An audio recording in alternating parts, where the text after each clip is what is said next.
Please confirm if I am audible.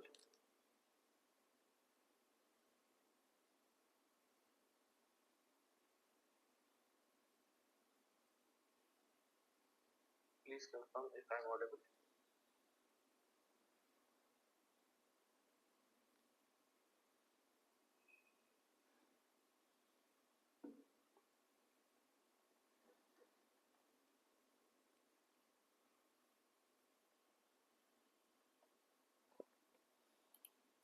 Hello and welcome to the second class of your ACCA MA. In this class, we are going to continue with our chapter number 1. So, in previous class, what we have studied? We have studied what is management accounting and what is cost accounting. Management accounting means which includes both financial and non-financial data for the management activities and for the information to be used to take informed decision. Then we have studied what is cost accounting. So cost accounting is a function of management accounting. So there are two types of accounting: financial accounting and management accounting. Management accounting has a function that is called cost accounting, and financial accounting has a function called accounting. Okay, then we have studied what is the difference between management accounting and financial accounting, which has the difference related to the uses of information, requirement to produce, content, legal requirement, format of information, level of details, frequency, purpose, and basis of valuation. So we have discussed this in detail in our previous class, that is class number 1. Then we have studied what are the main areas of management accounting, where we have studied that are costing, planning, control, and decision making, and last one is performance evaluation. Till yesterday we have studied these all topics in our class number 1. From today onwards we are going to study further topics related to this chapter. This chapter is purely theoretical. You don't have any practical question in this. After finishing this chapter, we will go with our practical chapter so that you don't get bored with the theory chapter. So we will have the pattern to study one theory chapter, one practical, one theory, one practical. There are no lots of theory chapters, so you don't have to think that a subject is more of a theory. It is more of a practical subject. So we need to study some kind of a theory to set our basics strong. So if we have a strong base, we will be able to have we will able to solve practical question more effectively. Okay, so let's start this class with the new heading, that is data and information. So we have to study what is data and what is information. Some of you may think that data and information are the same thing, but no, data and information is not the same thing. So what is data? Data means it relates to the raw fact. It's related to the raw facts, events and transaction and so forth. It is the raw material for data processing. It is the raw material for data processing. Now understand what does data mean. Suppose today, that is on 16th of January, ACCA result has came out. Today on 16th of January, ACCA result has came out.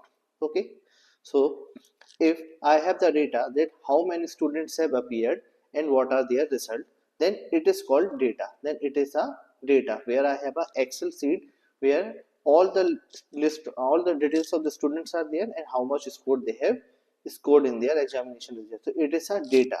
Now if I filter out the student who have passed in their examination, I filter out students who passed the examination, and again I filter out how many of students have passed their knowledge level, how many have passed their skill level, and how many have passed their professional level. Then it becomes a information. So data is a raw material of the information. Data is the raw material of the information, and hence information means data that has been processed to have meaning to the person who receives it is called information. So information should have a meaning, and data is a raw fact. That is, if I draw a chart related to this process, that is, it will be like this: data which gets processing data which gets processed or which has done some processing becomes information. Okay, so this is the raw material, this is the raw material, and this is the finished product that has some meaning,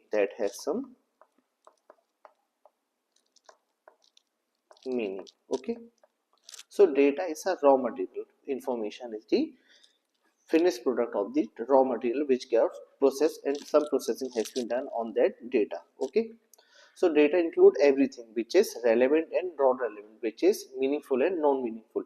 But only the meaningful and relevant part is called information. So data needs to have some processing to be turned into a information. Okay. Hence, the term data and information are used interchangeably.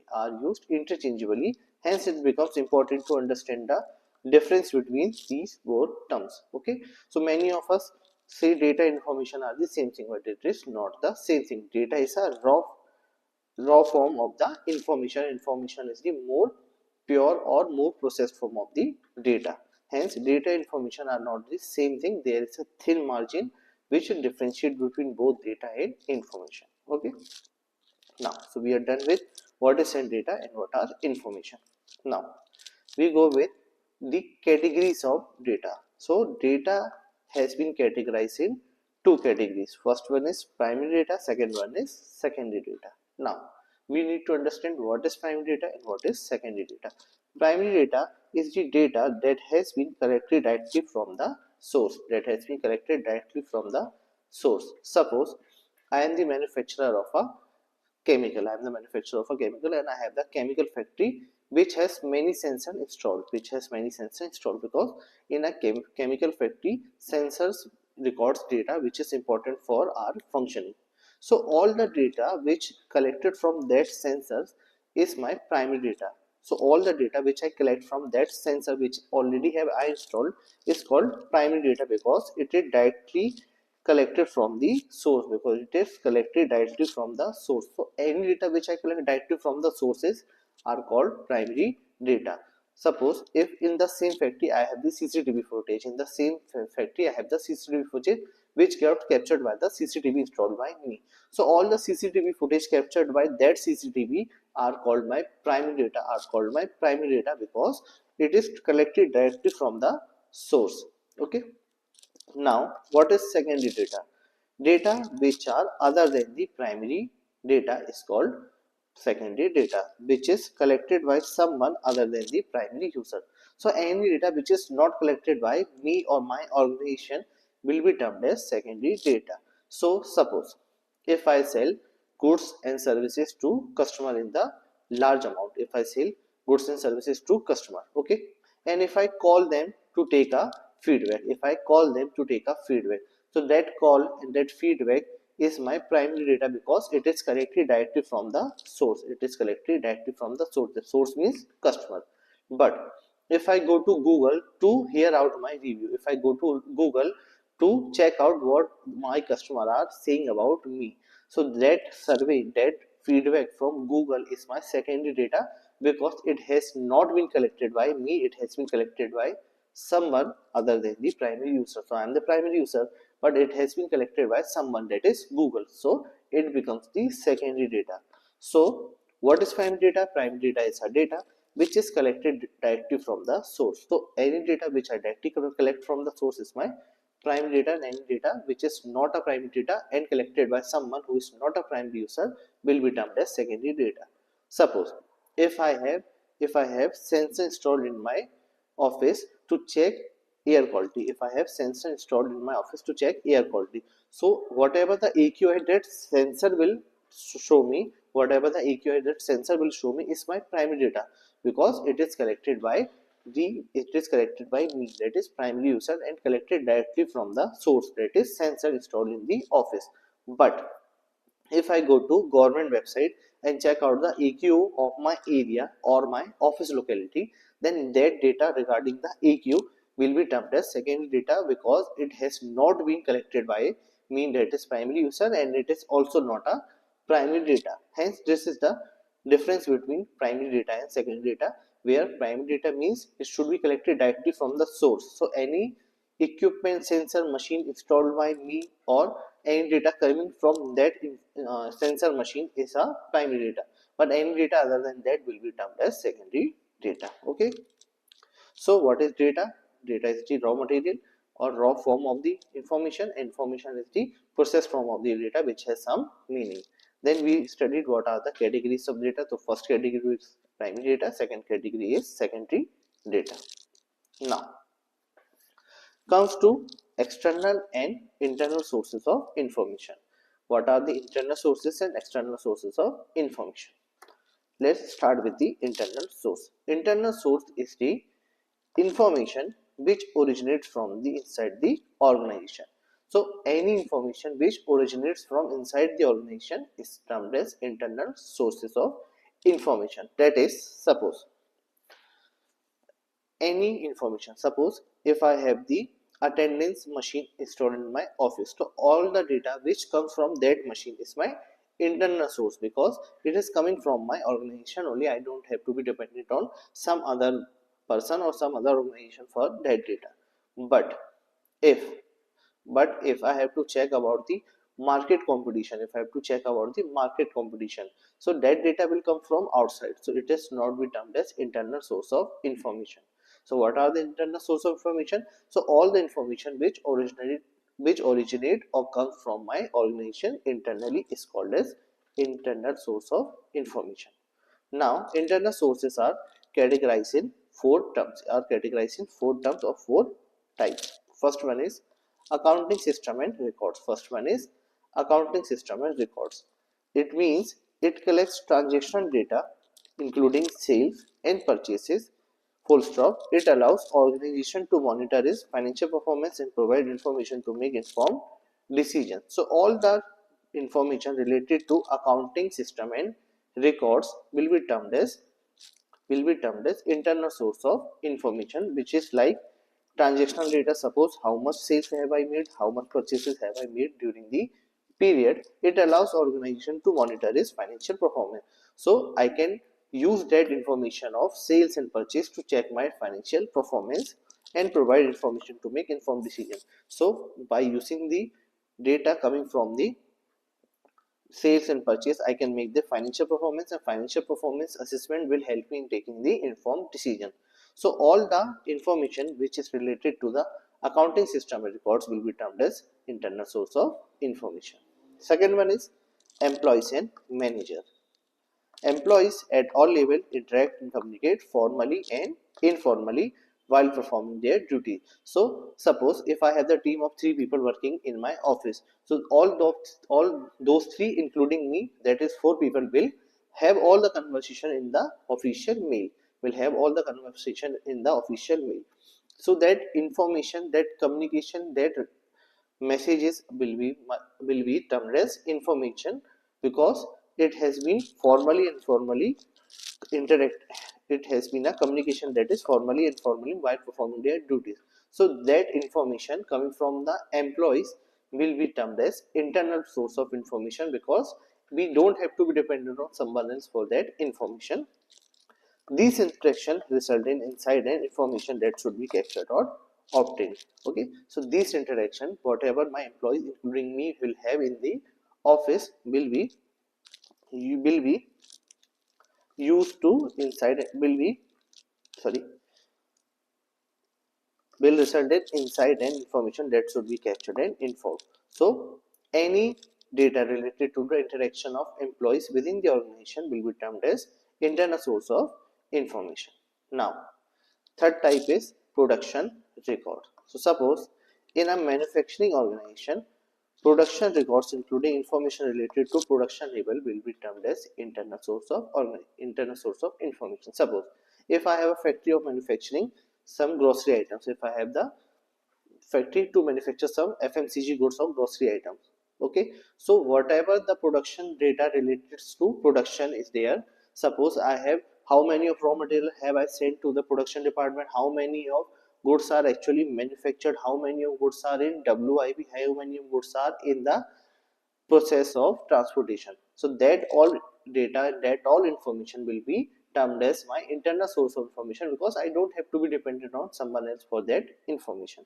Okay, and in the same way, in a service organization, suppose I don't manufacture anything, I provide service to the customer.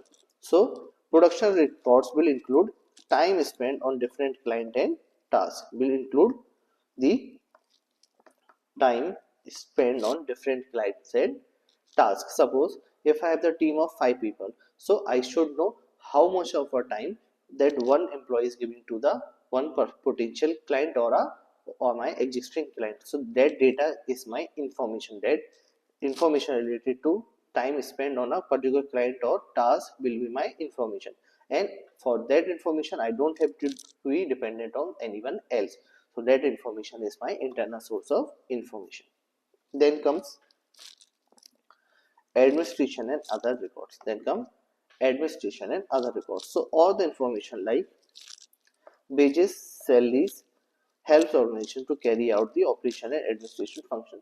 So all the details such as how much of a salary I have to pay and what are the wages that I incur in my operation is my internal source of information which are related to administration and other records. So if I ask you what are the internal and external sources of information, so first one, internal source of information is the information which originates from the organization itself, which originates internally from the organization. And what are the types of internal sources? First one is accounting system and records, second one is employees and management, third one is production records, fourth is administration and other records. So just have a one time reading of all this and you will be able to understand what are the internal source of information. Then comes external sources of information. So what are the external source of information? Whatever the information which are covered in internal source of information, other than those will be called as external sources of information. So it is the information which originates from outside the organization, in bracket externally. So all the information which are comes from outside the organization will be termed as external sources of information.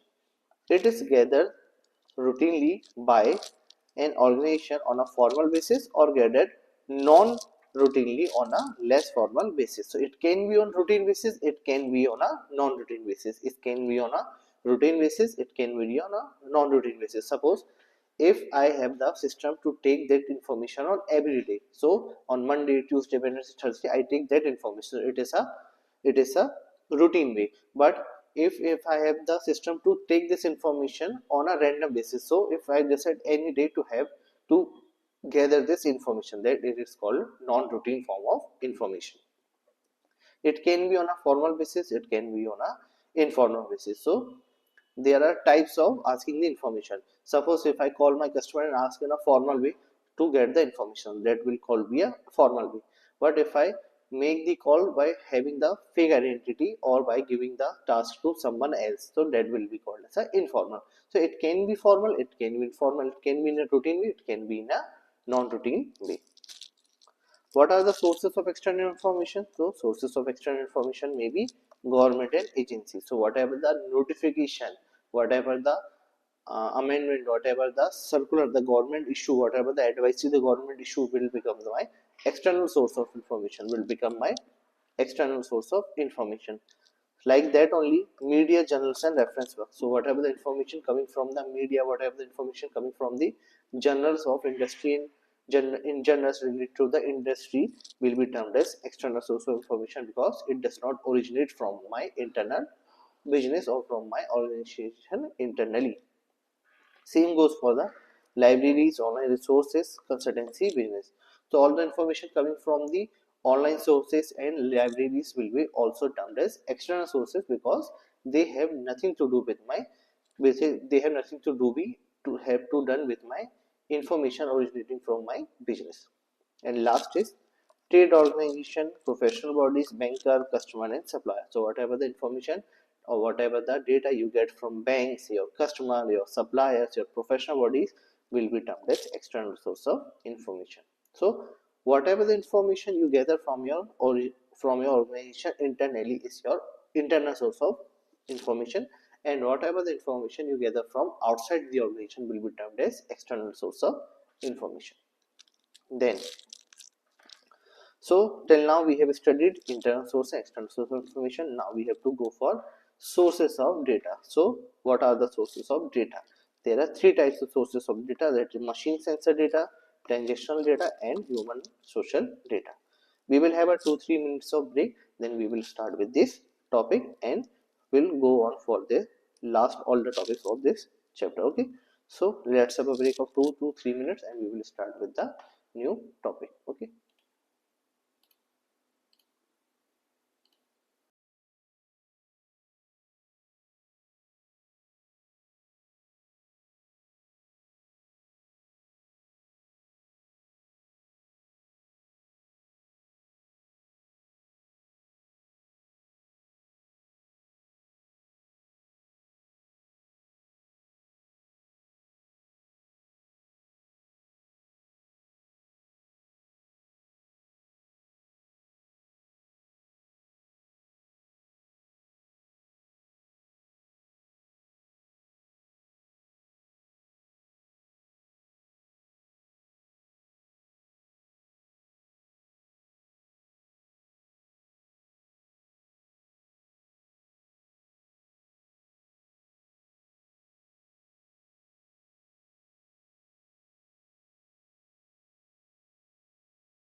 Okay, so welcome again for the class. So now we have to study what are the sources of data. So in sources of data, we have three primary data sources. In this topic, we have three primary data sources that are machine sensor data, that is second one is transaction data, and third one is the social and human data. So now comes to what is machine sensor data. So data gathered from a device containing a sensor that affect data that detects data from the physical environment is called machine sensor data. Example are temperature, motion, lights, etc. So suppose if you have data coming from the machine or sensor installed in your organization or installed anywhere, so all the data that comes from that machine or sensor will be called as or will be termed as machine sensor data, where there is no human involvement, and all the data captures automatically from that machine or sensor, like temperature, motion, lights, and AQI of the environment. And then we have transaction data. So data related to transactions such as data recorded when products or services are bought or sold. So all that data or information related to transaction. Suppose if I do a banking transaction, so that information will be termed as transaction data, even though that will be recorded by a machine, that is computer or mobile phone, but it occurs because of a transaction. It occurs because of a transaction. So that will be termed as transaction data and not of a machine and sensor data, because the transaction has triggered that data. So it will be termed as transaction data. Examples are rate, cost, price, and payment method of the transaction. So any transaction which is which triggered or affect or initiated because of a transaction, any data which occurred or initiated because of a transaction will be termed as transactional data, even though it was recorded or captured by a device such as mobile or computer. So any data which comes from machine sensor data which is not triggered or initiated by a transaction is called machine sensor data, but any transaction which is which happens because of a transaction is called transactional data, such as sale and purchase of a goods or services. Then last one is human and social data. So data related to humans from social media, letters, calls, surveys, etc. will be called as social and human data. Examples are location, genders, age of a user. So suppose if you log in on my website, and my website captures your gender, your age, your location. So all the data which comes from your login will be termed as social and human data, which is related to you, such as location, gender, age, and what are your preferences. So sources of data, there are three primary sources of data. First one is machine and sensor data, second one is transactional data, and third one is human social data. Now we have data captured cost. We have the next topic, that is data captured cost. So all the cost which is related to getting the data into the system is termed as data cost, data capture cost. This include OCR, QR codes, AI, algorithm processing, sensor, and other machines. So suppose if I have the QR code printed on my office, if I have the QR code printed on my office or on my phone. So whenever you scan that QR code and I receive the data, so whatever the cost is involved between that scanning and that data coming to me will be termed as data capture cost. I am not getting any information, I am only getting the data. So whatever the cost involved in this will be my data capture cost. Suppose if I have developed my website,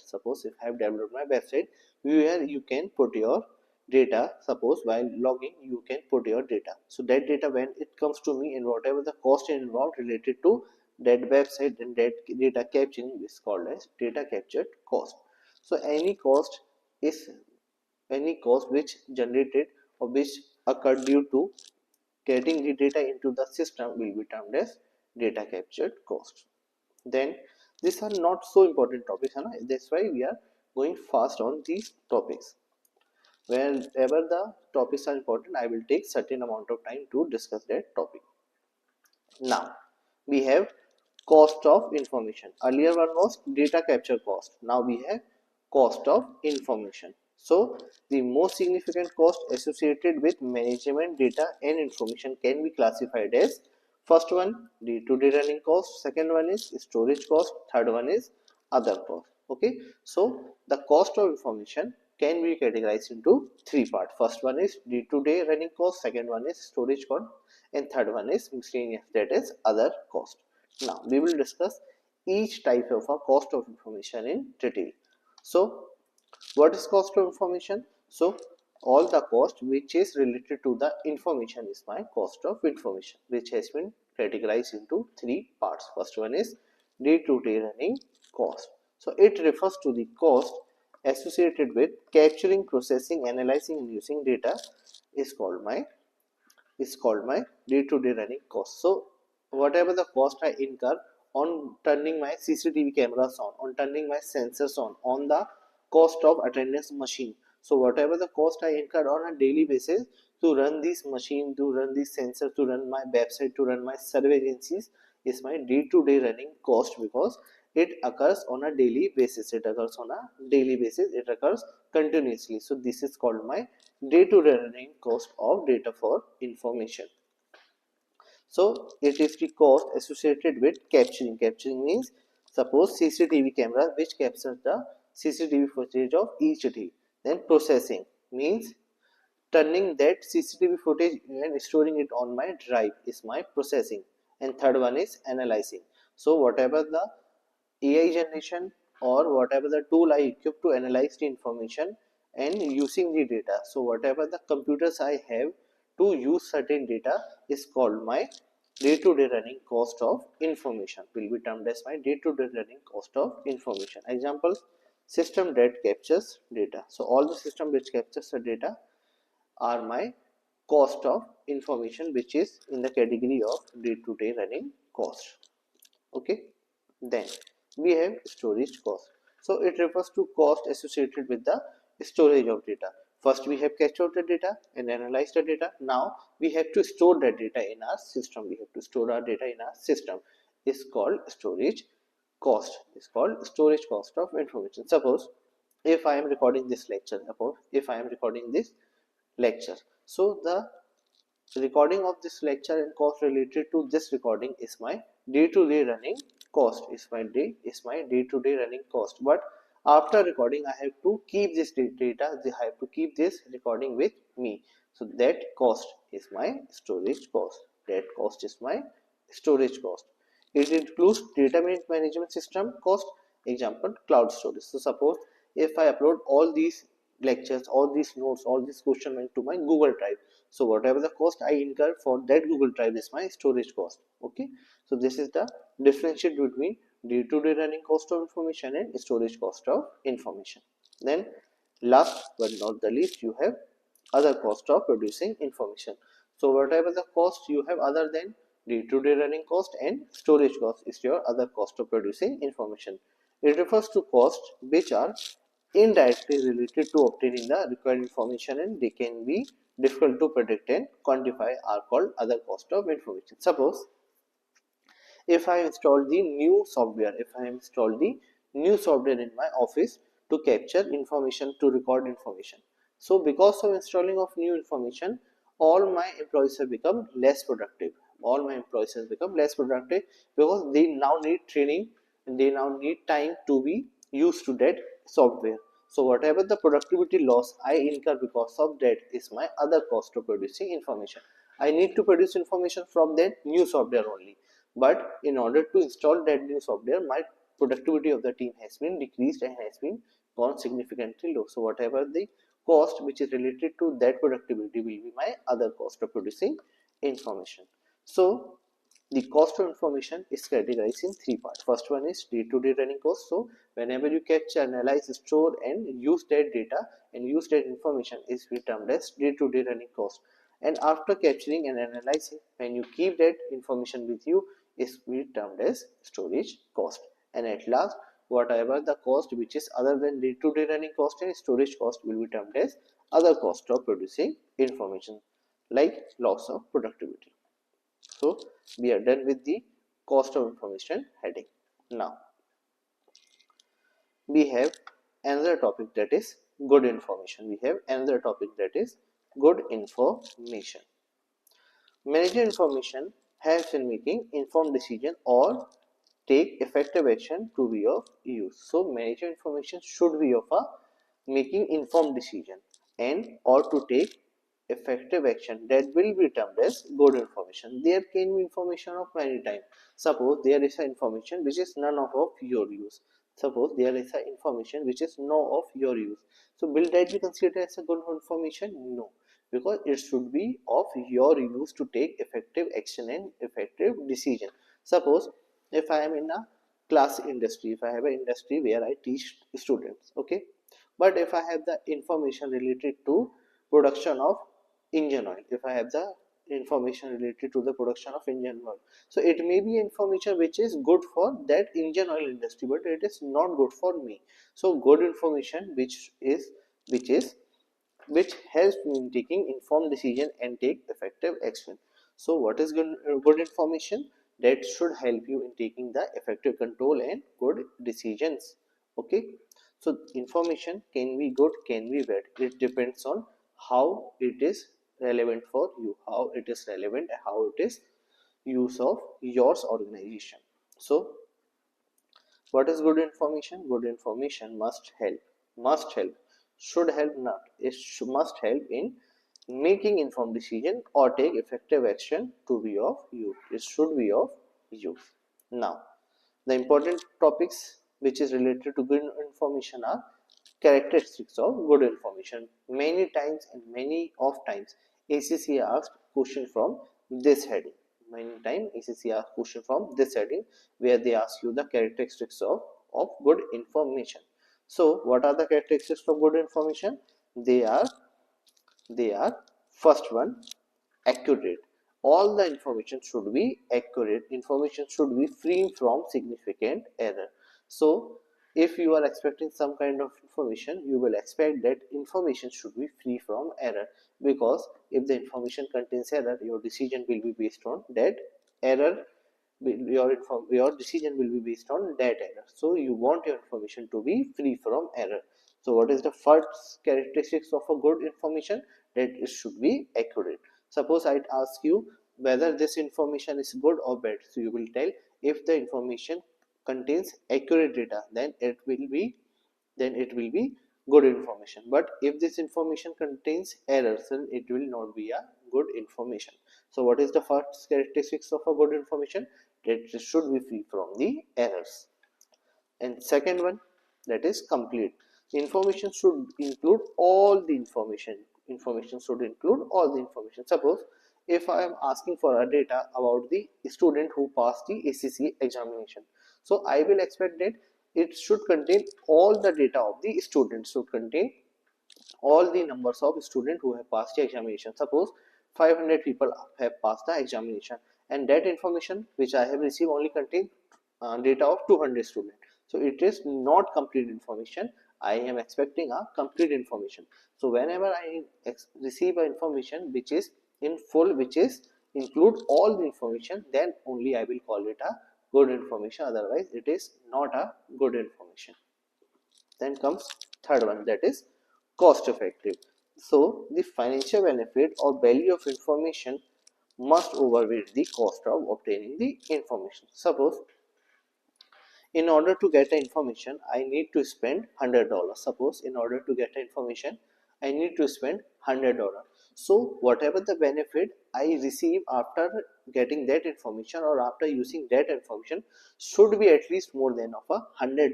Should be at least more than of $100. Then only it is a good information. Suppose if I take a data or take information by paying $100 and it only helps me in generating a revenue of $80, so then it will not be a good information, because it cost is more than the benefit. The cost of getting the information becomes more than the benefit. The benefit should be more than the cost of getting the information. Suppose if I incur $100 of expense to get the information, and after using that information I get the revenue of $200, then it is a good information, because here the value of information overweights the cost of obtaining the information. So it should be cost effective. Good information should be cost effective.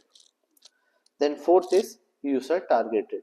Information must meet the need of a recipient. Suppose if I need the data related to my industry, suppose if I need a data related to my industry, but the data or information which I have received is related to some other industry. If I need a data or information related to my industry, but I get that information and that data of some other industry, then it is not my good information.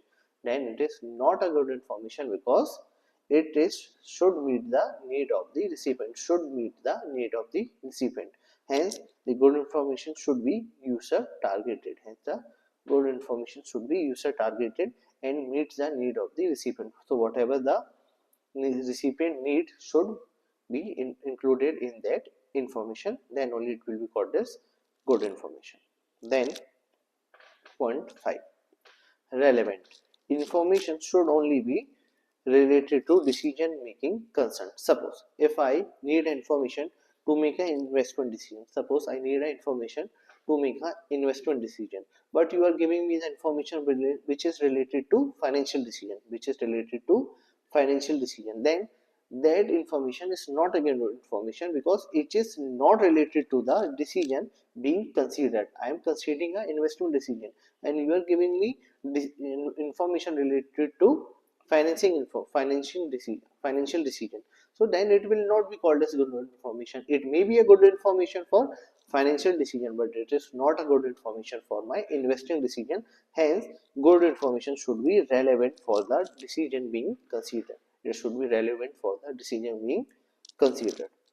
Sixth one is authoritative. That information should be reputable and reliable. So suppose if I get any information from a reliable source, then it will always be considered as good information in comparison to the sources which are not reliable. Suppose if I am getting a news regarding some changes in the law, and that news is from a very reliable source, if that news is coming from a very reliable source, then it is a good information. But suppose if I get a random news article from any random website which is not reliable, then it is not a good information. So good information should be reputable and reliable, like this. Suppose if you saw a random LinkedIn post where they discuss about any changes in the ACCA syllabus, so that is less reliable. But if you get the same information from the ACCA website, then it is more reliable. So the information coming from ACCA website is a good information, and information you saw from the LinkedIn or random post is not a good information, because they are not that reliable as compared to the ACCA official website. Seventh is timely. Good information should be received in time. Suppose if I need information to take a decision, and that decision needs to be taken on the next week. Suppose that information needs to be received so that I can take decision on the next week. But the information is only received after 2 weeks. So then it is not a good information, because I needed that information in a given time. So good information is one which is received in time when and as required. So whatever so a good information is information which is received in time. Then comes last, easy to use.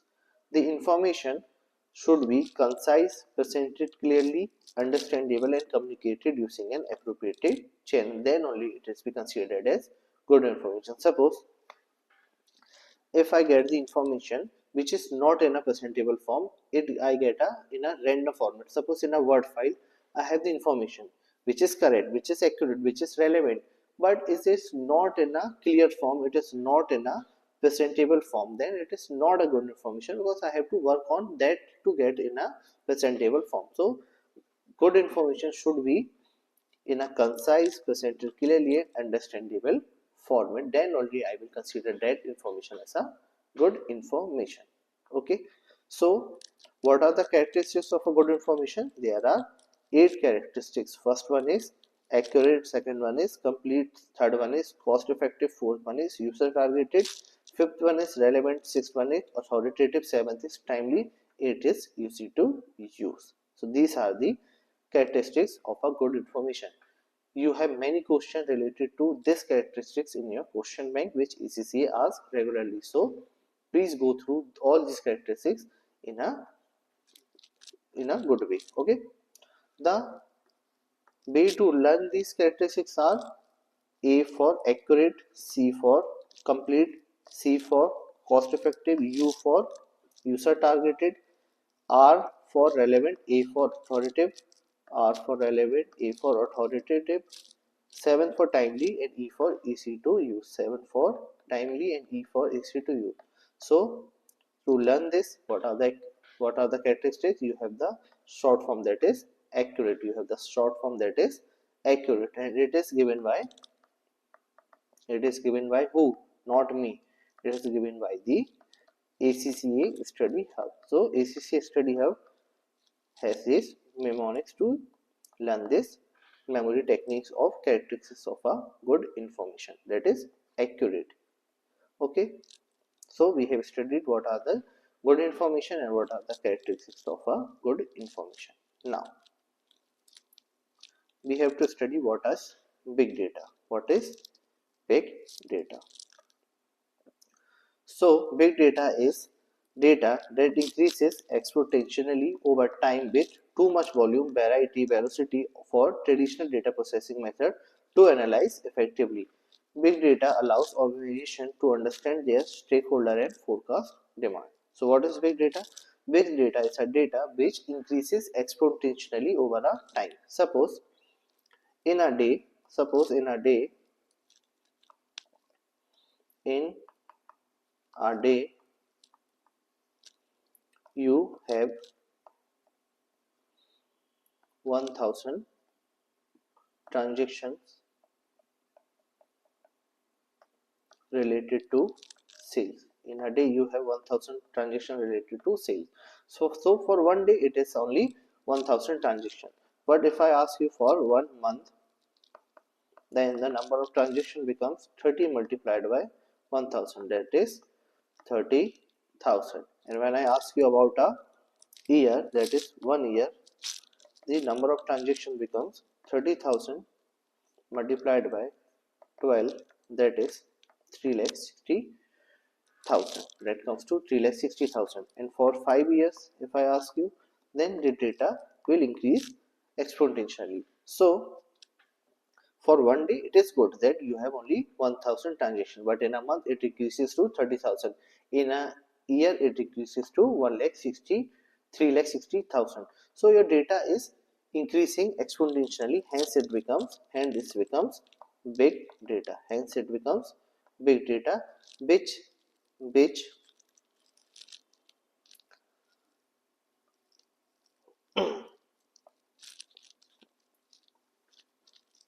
minute, which becomes problem to be analyzed effectively in the organization, that is big data. Big data allows an organization to understand their stakeholder and forecast demand. So by using the big data, the organization can understand their stakeholder, because you have the data related to so many years, so many months. So you can understand your stakeholders such as customer, your investor, your supplier, your service provider, and you can also forecast the demand based on the big data, then where you can understand then how much of a demand you will expecting in this month, how much of a demand you are expecting in a month where the season is strong, where the season is good. So this is the information, which is the meaning of big data, where the data increases exponentially over the time. Where the data increases exponentially over the time is termed as big data. Now what are the aspects of big data? What are the aspect, or you can say characteristics of a good data? Where first one is volume. Now volume relates to the amount of a big data or the volume of a big data. Suppose in a day you have 1000 transactions, in a month you have 30,000 transactions, in a year you have 3,60,000 transactions. So this is the volume of transaction. This is the volume of transaction, where the number of transaction increases. So first aspect of a big data is the volume of transaction being captured. Then second one is velocity. Now this velocity is related to physics, where it means the speed at which data is being streamed into the system. Here velocity means speed at which data is streamed into the system. Suppose if I incur, if I do 1000 transaction in a day, and the 1000 transaction is recorded in the system or captured in the system in that day only. So it is the speed of capturing the data or transaction or a information. But suppose if this recording, this capturing of 1000 transaction take 1 week.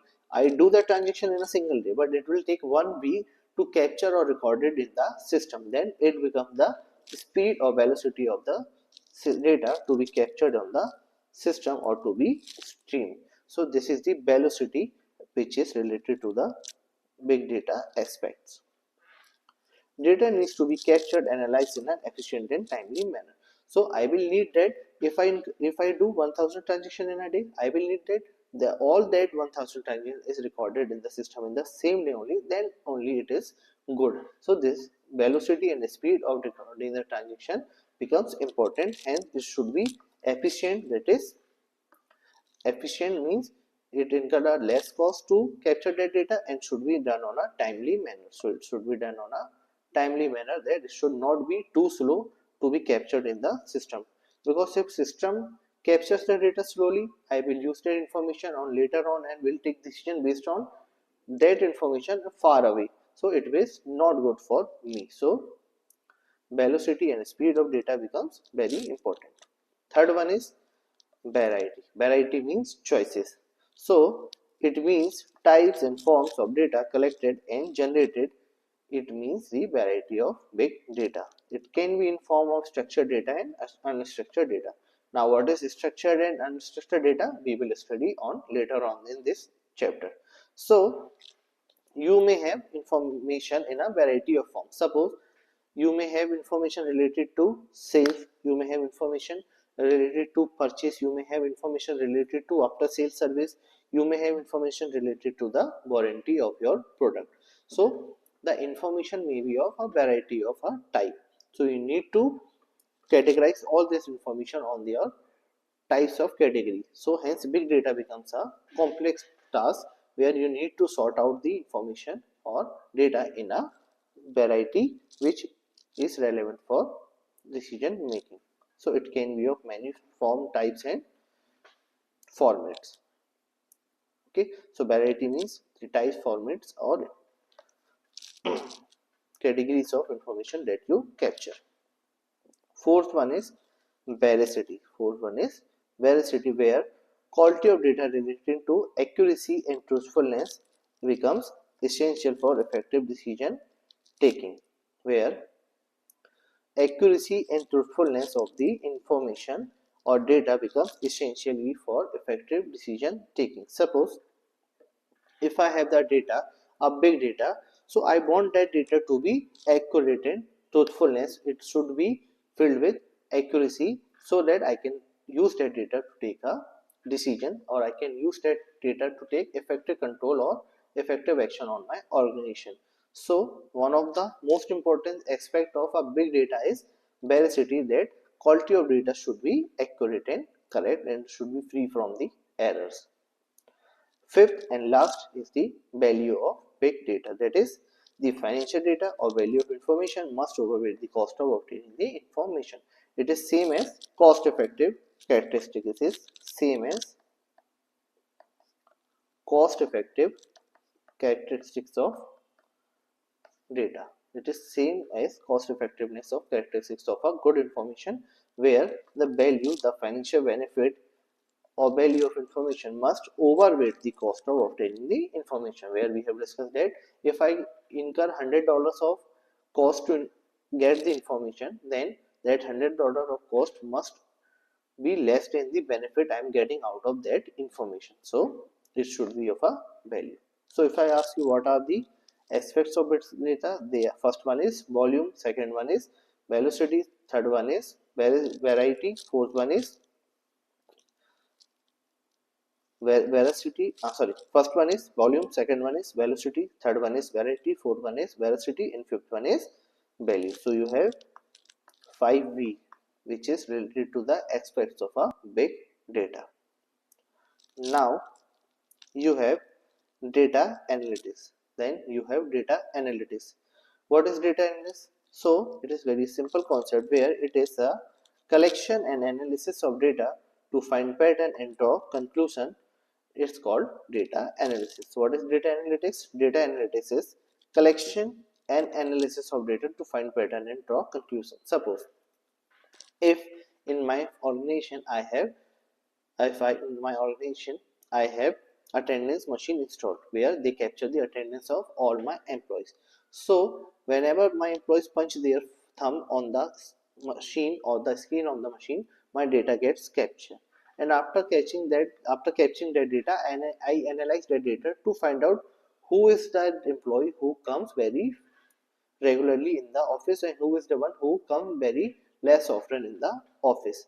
Then after using that information, I will analyze and I will take decision about the increment which I need to give. So all that entire process, that is capturing, analyzing and drawing conclusion. What is analyzing? The capturing. The what is capturing or collection? That when my employees presses their thumb for the attendance is my capturing. And after capturing, when I use that data to see who comes regularly in the office and who comes less often in the office is analyzed. And then I draw the conclusion and find pattern for my increment to give or not is called as data analytics, where it is the process of collecting, analyzing, finding pattern and drawing conclusion is called as data analytics, where you use your data to get or to draw a conclusion is called data analytics. The more data is available, the better the resulting analysis and finding will be. So if whether the when the data or when the volume of the data is more, it is good for the data analytics. Okay.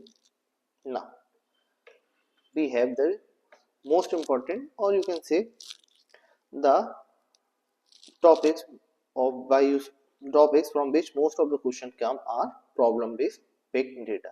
So we are going to discuss what is the problem which are related to the big data. We are studying big data. We have studied the meaning of big data. Then we have studied aspect relating to the big data. Then we have studied what is data analytics. And then we are now going to study what are the problem which are related to with the big data. So first one is big data veracity, where sometimes big data implies sometimes big data can be implies inconsistent or biased. So data may have inaccurate values or may contain error. So this is one problem which you may have in the big data, that is big data veracity, where the volume or the amount of data which you are going to use will have some kind of error or inconsistency or based on a bias.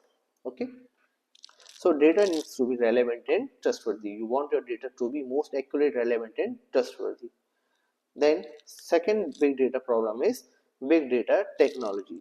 Technology is constantly evolving and it can be sometimes challenging to implement and costly. Suppose the computers or the servers which I am using in my organization is becomes outdated and I need new servers and new computers to be installed in the office. So sometimes it becomes more challenging to implement as they are costly in nature. So as the technology is constantly evolving, it becomes challenging for me to have that or to capture and to use that big data. So this is one challenge with the big data, that is big data technology.